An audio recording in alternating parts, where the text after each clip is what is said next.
I'm not saying trade him for 20 cents on the dollar or even 40 cents on the dollar, but you got to get rid of him. And here's the reason why. I'm not trying to absolve the Sixers from blame here. I understand that there's a level of culpability. Mm-hmm. Okay, I'm not saying that. But at the end of the day, here's what it really comes down to. Ben Simmons played like trash in the Eastern Conference semifinal series against the Atlanta Hawks. Offensively. Yeah. Never defensively. He always shows up defensively. Offensively, he played like trash. He was scared. He was a scared puppy out there, okay? And you're coming across like you're blaming everybody but yourself. That's really what this comes down to. There's no way around that. He's coming across, and I can assure you of this, as somebody, Jay, who's worked in Philadelphia for 17 years. I started off as a reporter covering St. Joe's basketball and ended up as a columnist, okay? I was there 17 years. I know this city. The way it's being absorbed is that he's pointing the finger at them. Now, he would say otherwise.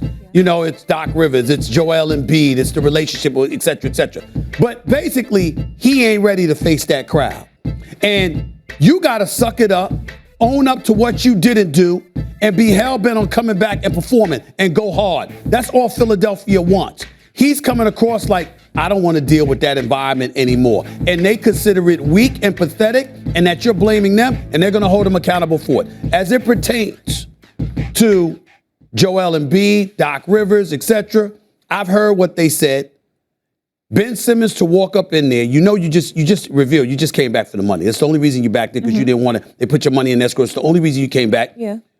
We can't let Rich Paul off the hook, you know, because they say all the time, even though players have to have culpability for this stuff, your agent, you know, you got to handle situations in a skillful manner, which at this particular moment in time has not happened. And as a result, his stock is dropping. That's what I was just going to say. It's not just Philly. It's these trade partners. There's a bunch of teams that want him. There's a bunch of teams that want him. Don't get me wrong. Even though he's acting like this, Jay knows this. Hurt his stock? There's a bunch of teams that want him.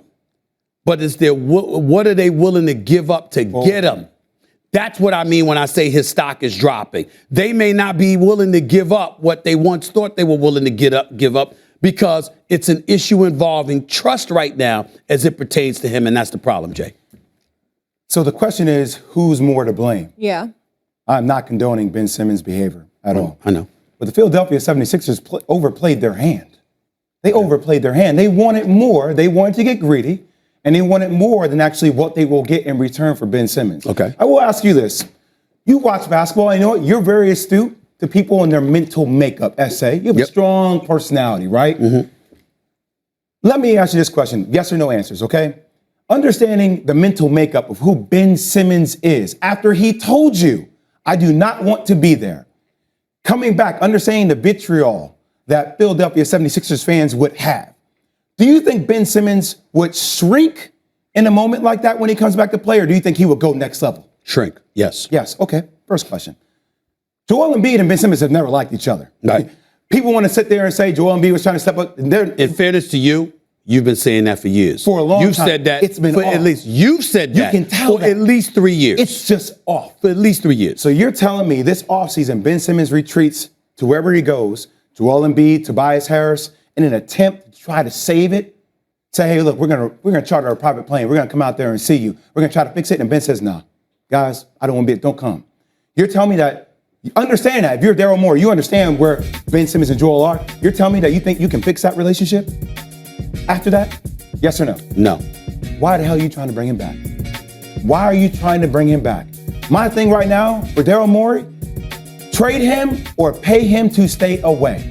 This is a war of egos. I know Daryl Morey wants to make it hurt. I know Philadelphia fans want to make it hurt, but he's going to do more hurt to your team's chemistry overall if he continues to stay around and disrupt what you guys are trying to do. I don't know if that's... Well, he's going to get his money. He's going to get his money, and no matter what what are you going to do? The money's guaranteed. I mean, don't get me wrong. Docking him a game's pay is going to cost him approximately $270,000. Yes. The additional fines that you cost him, obviously, it's cost him a few $100,000. But when you schedule to get paid over $33 million, you don't care. You might not care. Here's the reality, Joe Jay.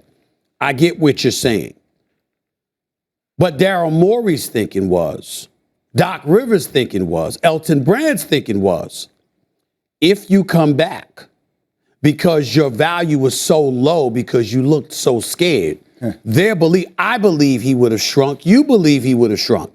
Their attitude is you can't get much lower than he got when he was in the series against Atlanta. So if you come back and play regular season games where because he does excel in the regular season, particularly on the defensive side of the ball. If you go on, step on the court early, and y'all are winning games, and you elevate your value from what it was this summer, then we'll let you go. So now you're asking me to do something to help you move me. But that's what I'm saying. Tell me. But there's nothing wrong with that when you're on the books for 4 years, $147 million. There's nothing wrong with them saying, listen, it's totally fair for the Philadelphia 76ers to say, yo, we want to get you up out of here too. We want to grant you your wish. But we can't let you go for trash. We got to make sure that we're going to get equitable compensation for you. So the best way for you to do that is to come back here and to play a few games while we try to work this out. This has been sticking it to them, though. That's how he's sticking it to them. But he's also sticking it to himself.